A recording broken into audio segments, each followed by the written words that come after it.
भ्रष्टाचारका विरुद्ध र सुशासनको पक्षमा गम्भीर कदम चालेको हुनाले हामी हिजो युद्धमा हुँदा पनि थुप्रै समस्या र चुनौतीको हामीले सामना गरेकै हो। थुप्रै घेराबन्दी र सखा पार्ने अभियानको हामीले प्रतिवाद गरेकै हो। अहिले पनि त्यस्ता घेरा सशस्त्र नभए पनि अन्य ढंगले वर्गीय घेराहरू अहिले पनि कायम नै छन्, कायम हुन्छन् भन्ने कुरा तपाई आफै श्रमिक वर्गको प्रतिनिधित्व गर्ने नेताहरू हुनुले तपाईहरुले बुझ्नु भएकै छ र हामी सबै एकजुट भएर गयौं भने हामीले एउटा नयाँ इतिहास बनाउन सम्भव छ। सरकार जस्तासुकै अप्ठ्यारासँग पनि चाहिँ सामना गरेर जाने कमिटमेन्टको स्रोत पनि तपाई मजदुरहरू र आम नेपाली जनताको भरोसा नै हो।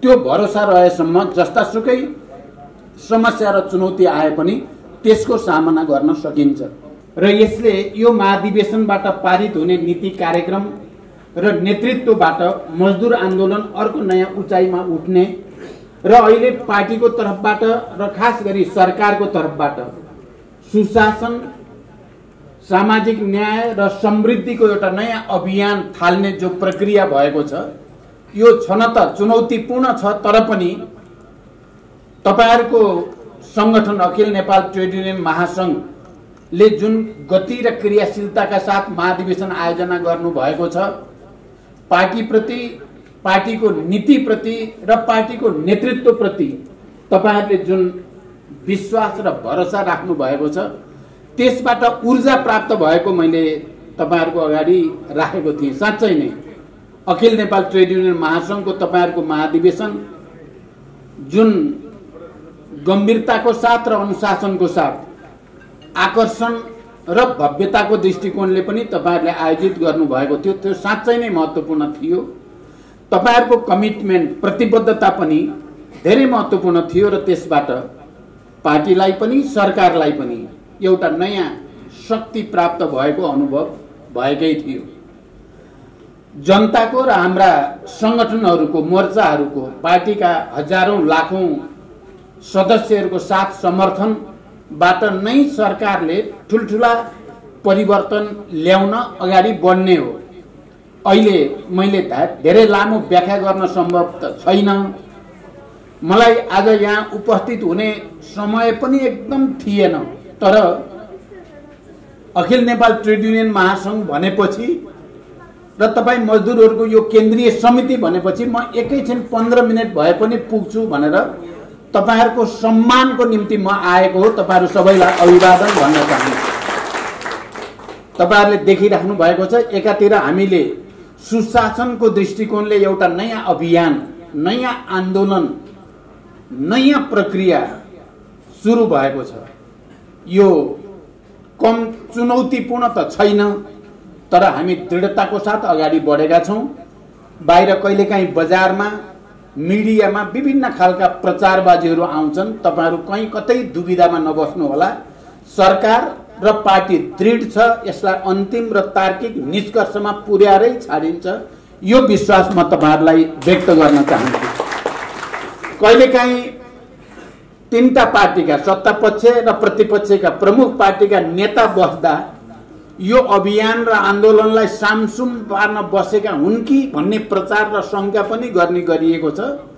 म तपाईहरु सबैलाई विश्वास दिलाउन चाहन्छु, हामी बसेको सदनलाई सुचारू कसरी गर्ने, सदनभित्र सत्तापक्ष र प्रतिपक्षको बीचमा समझदारी कसरी कायम गर्ने भन्ने एउटा मूलभूत विषय र साथसाथै अहिले देशमा एक थरी मानिसहरू, नेपाली जनताले झण्डै 7 दशक भन्दा बढी संघर्ष गरेर जनयुद्ध र जनआन्दोलन, मधेस आन्दोलन लगायत सबै न्यायपूर्ण आन्दोलन र हजारौंको बलिदानबाट प्राप्त भएको परिवर्तनलाई उल्ट्याउने कतै न कतै दुस्साहस एक थरी मान्छेले गरेको यो परिवर्तन माथि, संघीय लोकतान्त्रिक गणतन्त्रमाथि हिलो छ्याप्ने कोशिश गरेको तपाई हामी सबैले धेरथोर महसुस गरेकै छौं। हामी त्यसरी बस्नुको तात्पर्य 12 बुँदे समझदारी हुँदै विस्तृत शान्ति सम्झौता, संविधान सभा र गणतन्त्र, संघीय लोकतान्त्रिक गणतन्त्रको घोषणामा एकसाथ उभिएका प्रमुख दलहरू अहिलेको देशको यो परिस्थितिमा परिवर्तनको रक्षाको निम्ति एक ठाउँमा उभिनु पर्ने दिन आउन सक्छ फेरि भन्ने उद्देश्य दोस्रो। यो दुईटा मूलभूत उद्देश्य सदनलाई सुचारू गर्ने र परिवर्तन विरोधी प्रवृत्ति र शक्तिका विरुद्ध फेरि एकचोटि सहकार्यको आवश्यकताबारे छलफल गर्नको लागि मात्रै हामी बस्ने गरेको हो। अहिले यो भुटानी शरणार्थीको इस्युलाई लिएर हाम्रो एकदम सोझो सपाट हामीले धारणा बनाएका छौँ। तपाईहरुले सुन्नु भएको छ, दोषी कोही नछुटोस्, निर्दोष कोही नपरोस् र प्रहरीको अनुसन्धानलाई कहीँ कतैबाट दबाव हस्तक्षेप हुन नपाओस्। हामीले भित्र बाहिर गरेको कुरा यही हो। यसमा कुनै खालको अरू भ्रम पाल्नुपर्ने, शंका गर्नुपर्ने कुनै कारण छैन। त्यो चीज अगाडि बढिसकेको छ भन्ने कुरा म तपाईहरुलाई प्रश्नसँग राख्न चाहन्छु। अस्ति मैले सदनमा प्रश्न उत्तरको क्रममा तपाईहरुले पनि सायद कयौंले हेर्नु पनि भयो होला, सुन्नु भयो होला, पढ्नु पनि भयो होला। मैले 2064 सालको नेपाल गणतन्त्र आउनु भन्दा अगाडिको नेपालको विभिन्न तथ्याङ्क र सूचकहरू के थिए, शिक्षामा, स्वास्थ्यमा, रोजगारीमा, अर्थतन्त्रमा, सबै विषयमा के थिए र अहिले 2080 मा आइपुग्दा त्यो तथ्याङ्कको स्थिति के छ भनेर मैले तुलनात्मक रूपले राखेको थिएँ र त्यसले के सिद्ध गरेको थियो भने झन्डै 200-250 वर्षसम्म राजतन्त्रले देशलाई कंगाल पारेको, देशमा विकृति र विसङ्गति, सांस्कृतिक विचलन धेरै नै ल्याएको कुरा र गणतन्त्र आएपछि विकास र समृद्धिको शिक्षा, स्वास्थ्य सबै क्षेत्रमा एउटा नयाँ रिकर्ड बनेको कुरा, यो तथ्याङ्क मैले हाम्रो पार्टीको तथ्याङ्क भनेको थिइनँ। यो नेपाल सरकारको, हाम्रो तथ्याङ्क विभागको आधिकारिक र वैधानिक तथ्याङ्क त्यहाँ राखेको थिएँ। त्यसले देखाउँछ कि गणतन्त्र हर दृष्टिकोणले हिजोको निरङ्कुश तन्त्रभन्दा, राजतन्त्रभन्दा गुणात्मक ढङ्गले राम्रो छ, जनताको पक्ष र राष्ट्रको पक्षमा छ भन्ने त्यसलाई प्रमाणित गरेको थियो। तपाईँ हामी सबैले पनि ती तथ्याङ्कहरूलाई प्रयोग गरेर हाम्रो यो परिवर्तन राष्ट्र र जनताको पक्षमा छ भनेर आम मजदुर साथीहरूलाई बुझाउनु पर्नेछ। अरू कुरा मैले हिजो मात्रै तपाईहरुले नीति कार्यक्रम सरकारको सुन्नु भएको छ। त्यहाँ हामीले सकेसम्म तल्लो वर्गलाई, श्रमिक वर्गलाई, किसानलाई, उत्पादन वृद्धिलाई, रोजगारी सृष्टिका कुरालाई उच्च प्राथमिकता दिने कोसिस गरेका छौं र अब केही चीज त्यसलाई बजेट मार्फत त्यसको सपोर्ट हुनुपर्ने हुन्छ। बजेटमा पनि केही छुटेका या कम भएका छन् भने हामी बजेट वक्तव्यमा पनि ती कुरा राखेर मुख्यतः उत्पादनको वृद्धि र रोजगारी सृष्टिमा नै अहिलेको सरकार दृढ छ भन्ने कुरा हामी राख्दै छौं। त्यो कुरा पनि म तपाईहरुको अगाडि प्रश्नसँग भन्न चाहन्छु। र हामीले अहिले यो सुशासनको कुरा गर्दा कतिपय मानिसले भुटानी शरणार्थी मात्रैको कुरालाई सरकारले महत्त्व र प्राथमिकता दिएको, अरू चीज छैन कि भने जस्तो पनि गर्न खोजेका छन्। सत्य त्यो होइन। हामीले अरू सबै चीज सुशासनको दृष्टिकोणले आवश्यक पर्ने सबै कुरामा पनि हामी पहल कदमी लिएका छौं। तपाईहरुले सुन्नु भएको छ, पुँजी बजारसँग सम्बन्धित त्यहाँ हुन खोज्ने सबै खालका सेटिङहरूलाई पनि हामीले भत्काएका छौं। तपाईहरुले कतिको नोट गर्नु भएको छ। राजस्व वृद्धि गर्नको निम्ति त्यसलाई अलि सुदृढ गर्ने र कडा कदमहरू चाल्नेतिर हामी अगाडि बढेका छौं। रेमिटेन्सको बारेमा पनि त्यसलाई वृद्धि गर्नको लागि हामीले गम्भीर कदम चालेका छौं। विदेशमा रहेका लाखौं श्रमिकहरूको जीवन र भविष्य सुनिश्चित गर्नको लागि सामाजिक सुरक्षा कोषको आबद्धता गरेका छौं र देशभित्रका श्रमिकहरूलाई पनि अब क्रमशः त्यसमा आबद्ध गर्ने हामीले नीति लिएका छौं। र यी यावत चीजहरू सुशासन र विकास र समृद्धिको दृष्टिकोणले धेरै नै महत्त्वपूर्ण छन्। अब तर यसो गरिराख्न धेरै सजिलो भएको होला भन्ने चाहिँ तपाईहरु नठान्नु होला। नेतृत्वलाई धेरै खालका दबावहरू, घेराहरू, अप्ठ्याराहरू पनि छन्। तर खुशी र गर्वको कुरा के छ भने हामीले सुशासन, विकास, समृद्धि, आर्थिक जटिलता र समस्यालाई पनि क्रमशः समाधान गर्दै जान थालेको हुनाले र मुख्यतः भ्रष्टाचारका विरुद्ध र सुशासनको पक्षमा गम्भीर कदम चालेको हुनाले आम श्रमिकहरू र आम जनसमुदायमा निकै ठुलो आशा र भरोसाको सञ्चार भएको छ। मलाई लाग्छ सरकारको शक्तिको स्रोत त्यही नै हो। सरकार जस्तासुकै अप्ठ्यारासँग पनि चाहिँ सामना गरेर जाने कमिटमेन्टको स्रोत पनि तपाईँ मजदुरहरू र आम नेपाली जनताको भरोसा नै हो। त्यो भरोसा रहेसम्म जस्तासुकै समस्या र चुनौती आए पनि त्यसको सामना गर्न सकिन्छ। हामी हिजो युद्धमा हुँदा पनि थुप्रै समस्या र चुनौतीको हामीले सामना गरेकै हो। थुप्रै घेराबन्दी र सखाप पार्ने अभियानको हामीले प्रतिवाद गरेकै हो। अहिले पनि त्यस्ता घेरा सशस्त्र नभए पनि अन्य ढङ्गले वर्गीय घेराहरू अहिले पनि कायम नै छन्, कायम हुन्छन् भन्ने कुरा तपाईँ आफै श्रमिक वर्गको प्रतिनिधित्व गर्ने नेताहरू हुनुले तपाईँहरूले बुझ्नु भएकै छ। र हामी सबै एकजुट भएर गयौँ भने हामीले एउटा नयाँ इतिहास बनाउन सम्भव छ। मैले आज मात्रै पनि कहीँ भनेको पनि छु, अहिले हामी अब अन्तर्राष्ट्रिय क्षेत्रबाट पनि नेपालको पक्षमा, नेपालको विकास र समृद्धिको पक्षमा हामीले सकारात्मक र नयाँ पहल कदमी लिन जोड गरेका छौँ। तपाईँहरूले थाहा पाइसक्नु भएकै छ। मेरो निकट भविष्यमा हुन लागेको भारत भ्रमणका क्रममा पनि केही रेकर्डहरू बनाउन सकिन्छ भन्ने विश्वासका साथ तयारी भएको छ।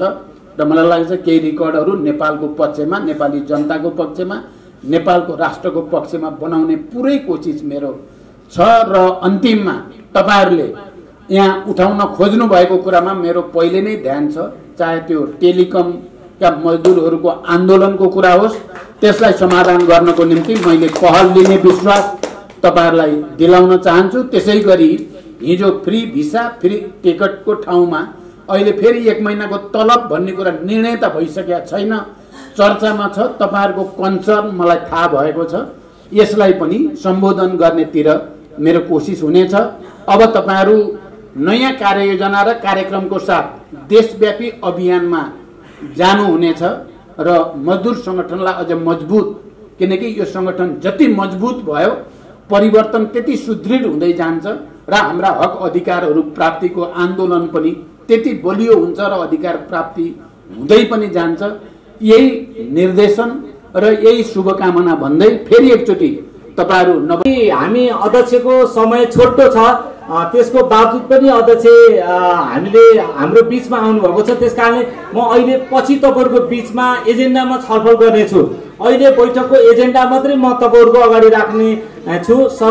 1 मा श्रद्धाञ्जली, 2 मा संगठन, संगठनमा क मा कार्यविभाजन, ख मा यो प्रदेश पेशागत संगठनको बैठक र भेला र यो महाधिवेशनको चाहिँ जो हामी घोषणा पत्र जारी गर्दैछौँ त्यसको देशव्यापी रूपमा सम्प्रेषण र चाहिँ संगठन विस्तार अभियान। घमा 1 वर्षको कार्ययोजना हामीले घमा चाहिँ के भनेका छौँ भने अब 3 दिन हामी एउटा कार्यशाला चलाउने छौँ। त्यो कार्यशालामा चाहिँ 1 वर्षीय कार्ययोजना बनाउने छौँ। जस्तै हामीले महाधिवेशनमा पञ्चवर्षीय योजना भनेर पेश गरेका छौँ। पहिलो वर्षको 3 दिने हामी कार्यशाला सञ्चालन गर्नेछौँ। त्यसले चाहिँ हामीले योजना बनाउँछौँ। त्यसकारणले 1 वर्षीय कार्ययोजनाको निम्ति कार्यशाला भनेका छौँ। 4 मा संघर्ष, संघर्षमा यो चाहिँ सामूहिक सुरक्षा, श्रम ऐन, न्यूनतम वेतन लगायतका विषयवस्तुहरूमा हामी मागपत्रहरू पेश गर्ने, देशव्यापी रूपमा अभियान अगाडि बढाउने भन्ने छ।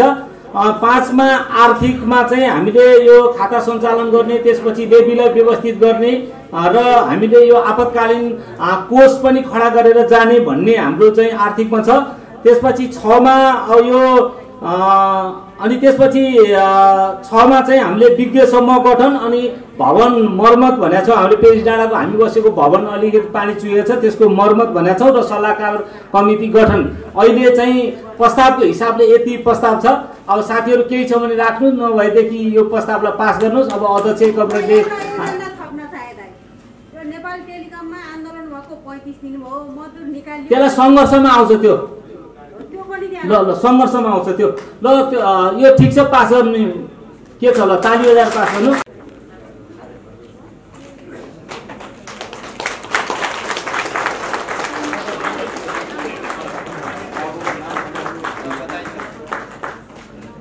यसै गरी चाहन्छु दाइ फोन अलि तल गर्नु न। यसै गरी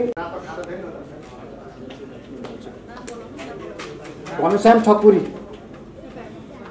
पूर्व कोषाध्यक्ष कमरेड घनश्याम ठकुरीलाई अगाडि आएर यो प्रमाणपत्र ग्रहण गरिदिनु हुन हार्दिक अनुरोध गर्न चाहन्छु।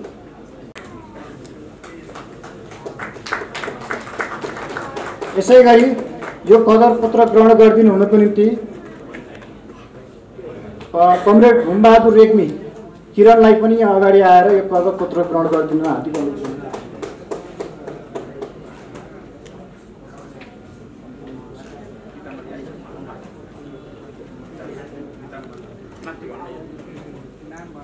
कमरेड पीताम्बर गिरी आउनुभएको छ।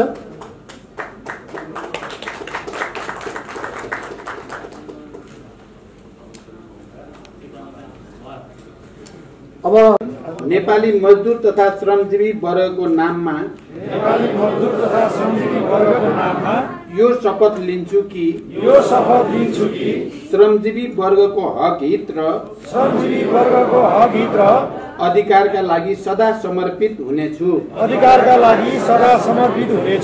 यसै गरी म अखिल प्रति प्रतिबद्ध रही नीति तथा कार्यक्रम प्रति प्रतिबद्ध रही श्रमजीवी वर्गको मुक्ति र राज्य निर्माणका लागि दृढतापूर्वक अगाडि बढ्नेछु। श्रमजीवी वर्गको मुक्ति र राज्य निर्माणका लागि दृढतापूर्वक अगाडि बढ्नेछु। संगठनको अनुशासन गोपनीयता कडाइपूर्वक पालन गर्नेछु। नेपाली राष्ट्रियताको संरक्षण गर्न